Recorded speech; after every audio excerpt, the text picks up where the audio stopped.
Basic mouth care. Definition is basic mouth care is the process of cleaning the teeth, gums, tongue, and oral mucosa to maintain oral hygiene and prevent infection and promote patient comfort. And then for the objectives, is the first one is to maintain the integrity of the lips, tongue, and mucous membrane of the mouth.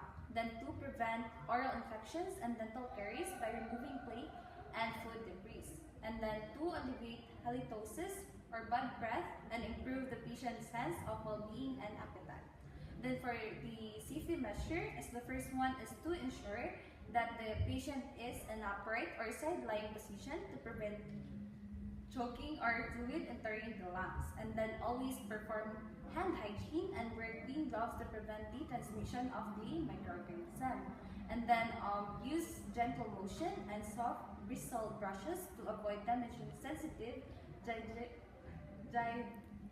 gingival tissue or inducing the gag reflex. And then for the pre-procedural is first is wash hands, introduce yourself and know the client's identity, and explain what are you going to do and why it is necessary and how the client could cooperate. And then guard the necessary equipment, then provide privacy. So ma'am, good evening.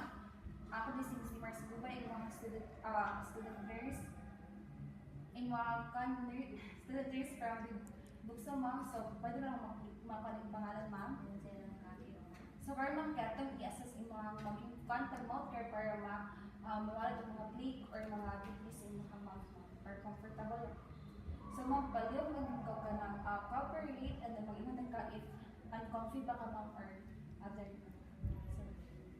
So for the equipment, the first is we have the gloves, the basin, the water, the towel, then the toothbrush, and the toothpaste, and then for the assessment, first is assess the client's ability to wash teeth and rinse the mouth.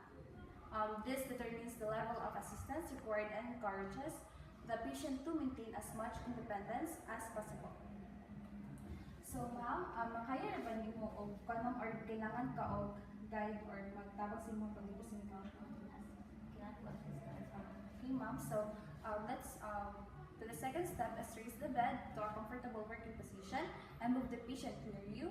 So this protects the nurse from musculoskeletal strain by ensuring proper body mechanics during the procedure. So let's assume na muna niya ako ang working, na comfortable working. Yes. Then lower the side rail and place the towels on the patient. And then this provides access to the patient while protecting their gown and linens from getting wet. So,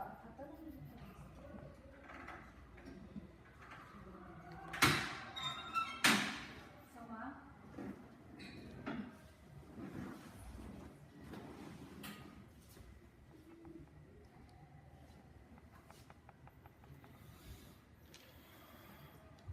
And then position the overbed table with reach and adjust the height as needed. So this keeps all necessary supplies organized within easy reach to maintain efficiency. And then put on gloves. This prevent the transmission of microorganisms found in oral secretions.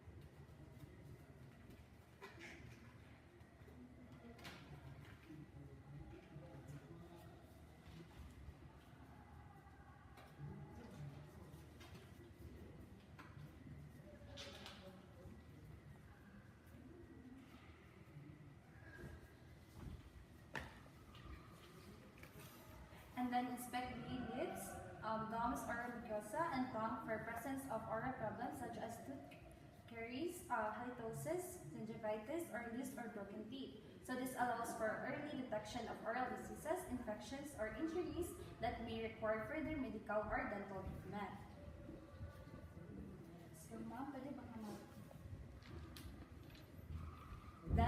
monitoring the patient's oral hygiene, practices such as frequency or brushing the teeth as last dental visit. So this provides a baseline for the patient's habit, which helps in creating an effective individual care. So ma'am, pag-apil na kag-brush sa teeth sa isa kada ma'am. So, last visit nito sa dental. Okay ma'am, so, and then moisten the bristles for the toothbrush with tepid water, then apply pea-sized toothpaste to the toothbrush and hold the toothbrush over the emesis basin. So tepid water softens the bristles for comfort, and a small amount of paste prevents excessive foam that could lead to aspiration.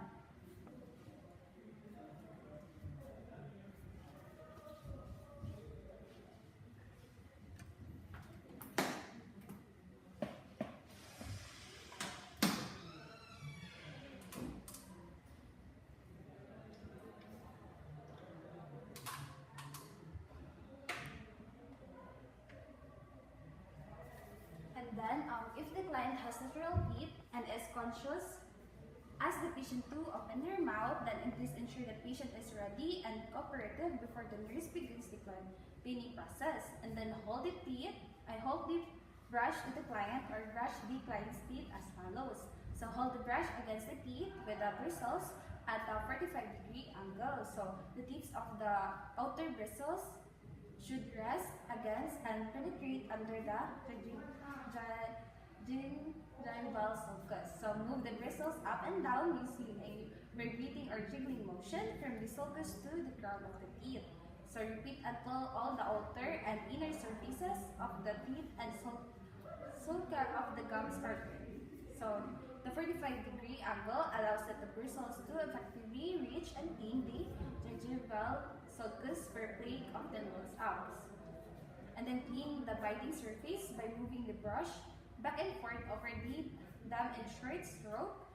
Brush the tongue gently with the toothbrush and avoid initiating gum reflex. So this remove food debris from the crown and reduce the bacteria on the tongue and that causes bad.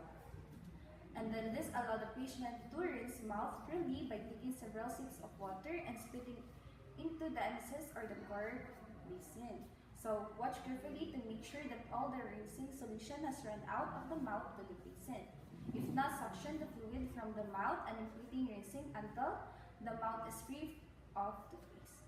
So this removes loosened plaque, debris, and toothpaste. Suctioning may be needed if the patient cannot clear the fluid to prevent aspiration.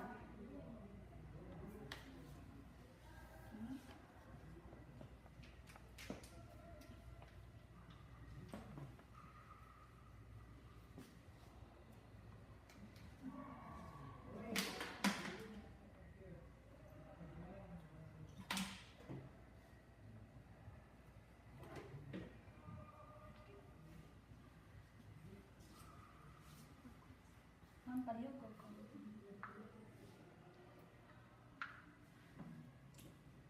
Yan, palihog ko na.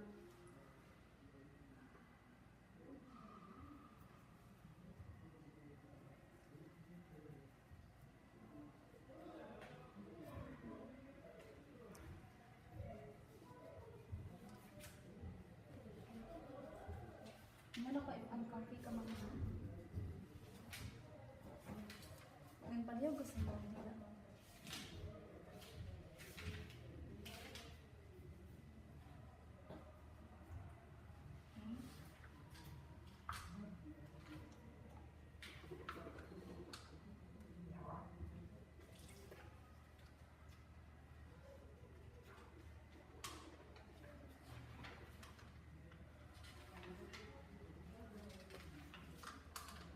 Okay na ma'am, wala na yung bilin. Ayan.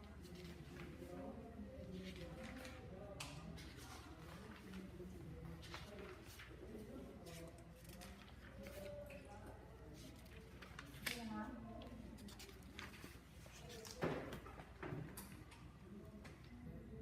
And then allow the patient to gargle or rinse with mouthwash and replace artificial dentures if indicated. So mouthwash provides an extra antimicrobial effect and refreshes the breath. Replacing the dentures maintain the patient's normal appearance and function. So since nawala man tayo koan mouthwash. So if naamat yung mouthwash is ato lang siyang ipapan patient kay para mawala itong mga na bilin na debris sa mouth sa patient.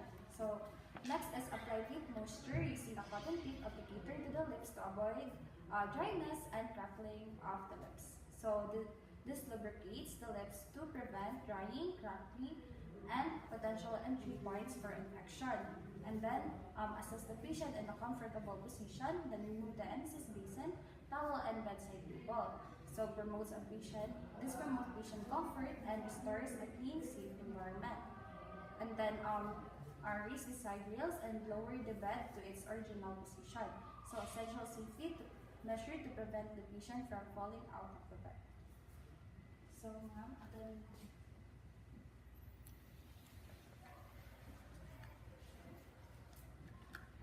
then ato ni ipa assume mga ato na ni ipa daplin, and then ma'am kayo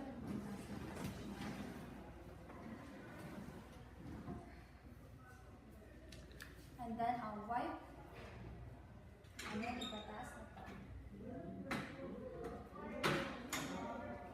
And then wipe off the upper bed table and discard the towel and appropriate container. So this follows infection control protocols by cleaning surfaces and disposing of soiled linens properly.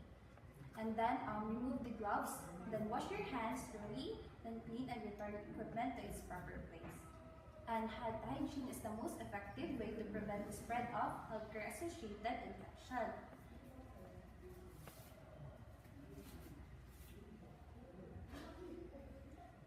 Let us assume na nag-wash na yung hands, then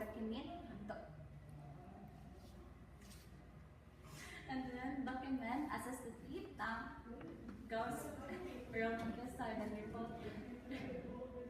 report any oral problems such as gums bleeding, lesions, and inflammation, and assess the extent of the client's healthcare abilities. So this provides a legal record of the care provided and communicates the patient oral health status to the rest of the medical